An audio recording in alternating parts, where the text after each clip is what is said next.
Bismillahirrahmanirrahim. Assalamualaikum warahmatullahi wabarakatuh.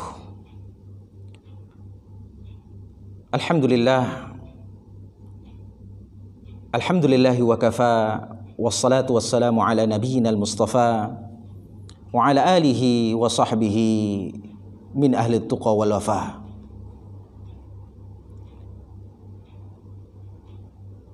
Qala Allah Ta'ala, a'udzu billahi minasyaitonir rajim. Bismillahirrahmanirrahim. Ya ayyuhalladzina amanu kutiba 'alaikumus shiyam kama kutiba 'alal ladzina min qablikum la'allakum tattaqun ayyaman ma'dudat. Faman kana minkum maridan aw 'ala safarin fa'iddatun min ayyamin ukhar. Wa 'alal ladzina yutiqunahu fidyatun ta'amu miskin. Sadaqallahul azim wa sadaqa ala rasulina al-karim wa nahnu ala dhalika minasyahidin wasyakirin walhamdulillahi rabbil alamin.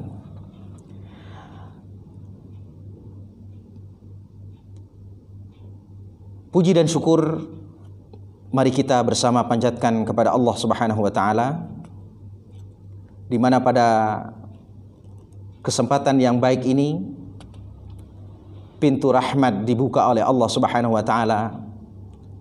Ampunan juga diberikan kepada para shaimin was shaimat. Bahkan pintu surga akan diberikan secara khusus kepada orang yang berpuasa yang bernama Ar-Rayyan. Mudah-mudahan kita termasuk hamba-hambanya yang selalu merindukan surga Allah Subhanahu wa taala. Salat beriring salam tidak lupa kita sanjung agungkan untuk kedua kita, Nabi besar Muhammad sallallahu alaihi wasallam. Ma'asyiral muslimin rahimakumullah.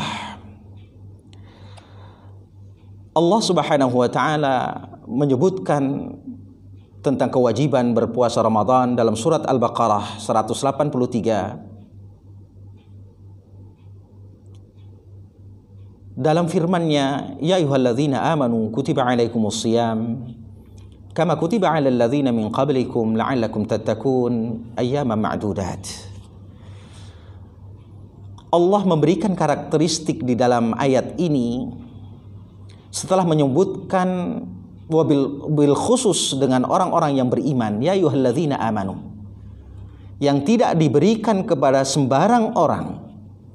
Namun di akhir ayat itu dibubuhi dengan karakteristik tertinggi bagi seorang beriman adalah dengan kalimat la'allakum tattaqun, orang yang bertakwa.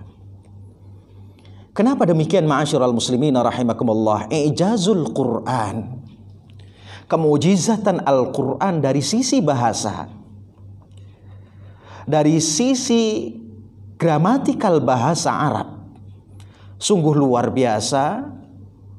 Karena kalimat takwa ini adalah merupakan karakteristik bagi seorang yang beriman berkaitan dengan ibadah yang diwajibkan oleh Allah Subhanahu wa taala.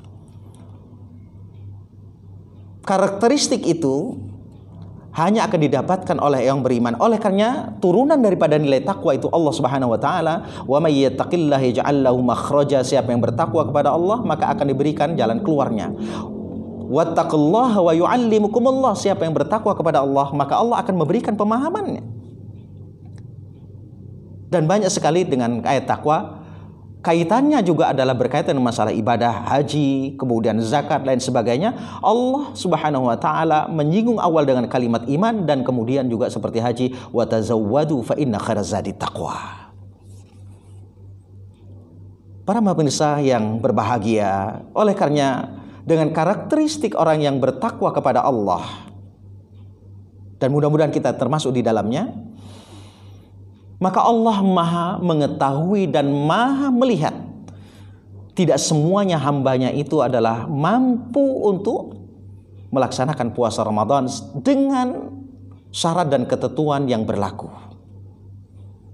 Ada kelompok yang mendapatkan dispensasi rukhsah, ada kelompok yang mendapatkan keringan dari Allah Subhanahu wa taala sebagai nilai sedekah dari Allah Subhanahu wa taala yang harus diterima. Dan ada kelompok yang memang mampu untuk melakukan itu, dan semuanya itu karena ditujukan dalam rangka untuk keimanan, yang ditujukan atas perkataan dia saya dan mengatakan iman dan melakukan perbuatan adalah bukti dari keimanan, karena iman itu adalah qaulun wa amal, perkataan dan perbuatan yang menyatu dalam satu kesinambungan zahir dan batin.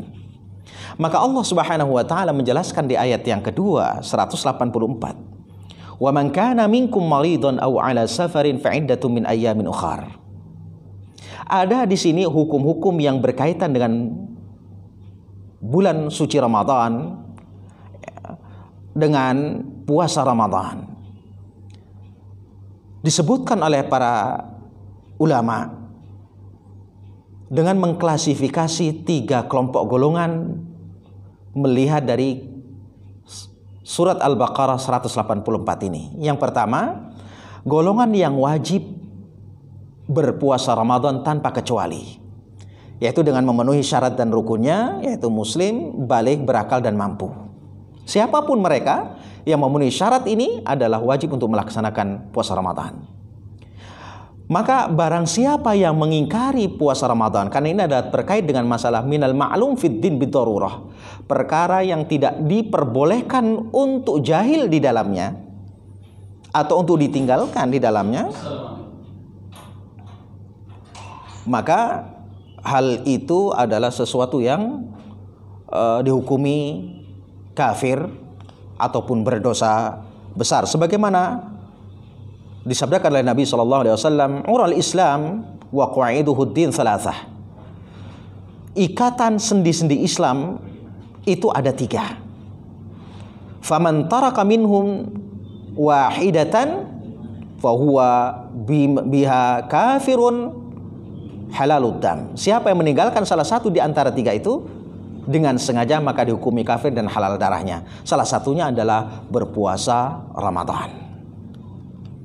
Para pemirsa yang berbahagia, golongan yang kedua adalah golongan yang diperintahkan untuk mengqadha, artinya mengganti di luar bulan suci Ramadan. Wa man kana minkum maridan aw ala safarin fa iddatun min ayyamin ukhar. Siapa yang diperintahkan untuk mengqadha itu adalah wanita yang haid, wanita yang nifas, dan orang yang sakit, dan juga orang yang musafir. Kenapa demikian? Ini adalah sedekah dari Allah. Hadhihi sadaqah minallahi ta'ala fatuqbal sadaqatuhu. Maka bagi orang yang memaksakan dalam keadaan kesempitan dengan orang yang berbuka dalam keadaan kesempitan itu, maka lebih afdal adalah orang yang berbuka karena disebabkan karena kesempitan itu. Nah, ini adalah rukhsah yang diberikan oleh Allah Subhanahu wa taala sebagai nilai ketakwaan ibadahnya kepada Allah Subhanahu wa taala. Kemudian golongan yang ketiga adalah boleh untuk memilih, boleh mengqadha ataupun membayar fidyah. Siapa mereka? Adalah orang yang sakit menahun, yang divonis oleh dokter akan mengkhawatirkan kehidupannya. Kemudian adalah wanita yang hamil, ya. Kemudian wanita yang menyusui. Ini golongan ketiga adalah juga diberikan kerukhsah oleh Allah Subhanahu wa taala dengan dalil wa 'alal ladzina yutiqunahu fidyatun ta'amun miskin. Dan orang yang tidak mampu untuk melaksanakan puasa, maka dia membayar fidyah. Apa fidyah itu? Adalah pengganti dari puasa Ramadan, yaitu 1 mud kurang lebih adalah 800 gram atau dilebihkan menjadi 1 kilogram.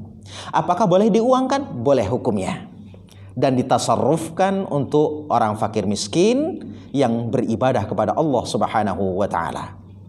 Dan ini adalah nilai yang juga dispensasi, keringanan atau rukhsah sebagai tanda kecintaan Allah Subhanahu wa taala terhadap seorang yang beriman, mengakui kebenaran rukun Islam, yaitu puasa di bulan suci Ramadan.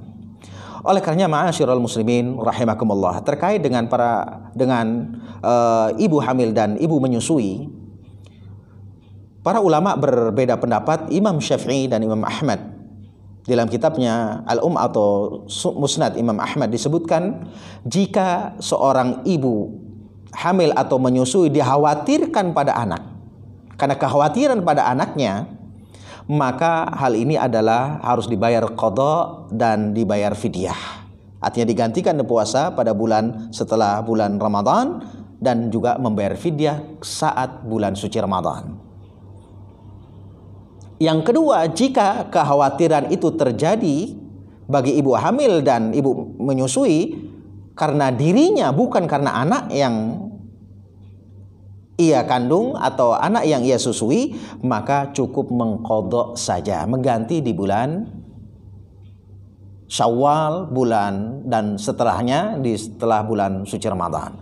Oleh karenanya, kenapa demikian? Karena Allah Subhanahu wa taala menuliskan dalam surat Al-Baqarah seterusnya, yuridullahu bikumul yusra wa la yuridu bikumul usra. Allah itu menginginkan kemudahan, tidak menginginkan sebuah kesulitan. Maka segala kesulitan yang ada dalam diri kita dalam beribadah kepada Allah Subhanahu wa taala, al-masyaqqatu tajlibut taisir, segala kesulitan harus dipermudah, tidak boleh kita memaksakan diri ketika tidak mampu untuk melakukannya.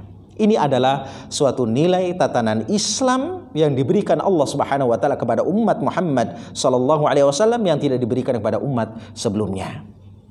Maka di dalam ayat yang lain juga, wa ma ja'ala 'alaikum fid dini min haraj. Kami tidak jadikan dalam persoalan agama adalah sesuatu yang menyulitkan. Oleh karenanya ada standarisasi di dalam beribadah kepada Allah. Standarnya itu adalah berdasarkan nas dan berdasarkan ijtihad, yaitu ijma' dan qiyas, sebagaimana yang kita fahami sebagai landasan hukum syar'i, yaitu Al-Quran, Sunnah, ijma' dan qiyas. Oleh karenanya, ma'asyiral muslimin rahimakumullah, sebagai tanda dan karakteristik orang yang bertakwa tadi diberikan keringanan oleh Allah Subhanahu wa taala dalam menjalankan ibadahnya, maka Rasul sallallahu alaihi wasallam bersabda, "Idza ra'aitumur rajul yata'ahadul masjid fashhadu lahu bil iman." Sebagai tanda orang yang bertakwa adalah selama bulan suci Ramadan tidak pernah meninggalkan salat 5 waktu berjamaah di masjid, sebagai tanda keimanan kepada Allah Subhanahu wa taala. Yang kedua, menyegerakan berbuka dan juga mengakhirkan sahur. La yazalun nas bi khairin ma'ajjilul fitrah. Akan senantiasa orang itu dikatakan mendapatkan kebaikan orang yang menyegerakan berbuka dan juga mengakhirkan sahur. Fa inna fis sahuri barakah, karena dalam sahur itu adalah ada nilai keberkahan dari Allah Subhanahu wa taala. Juga melaksanakan salat tarawih secara berjamaah, man qama ramadhana imanan wa ihtisaban ghufira lahu ma taqaddama min dzambihi, akan diampuni segala dosanya oleh Allah Subhanahu wa taala. Samping itu juga membaca Al-Qur'an, bersedekah, berinfak dan lain sebagainya. Karena bulan suci Ramadan adalah bulan ampunan, bulan penuh dengan rahmat, bulan penuh dengan kasih sayang, terlebih adalah bulan al-intisarat, kemenangan bagi kaum muslimin di sepanjang sejarah. Demikian, mudah-mudahan ada manfaatnya yang bisa kami sampaikan. Hadanallah wa iyyakum ila ihdinas siratal mustaqim. Wassalamualaikum warahmatullahi wabarakatuh.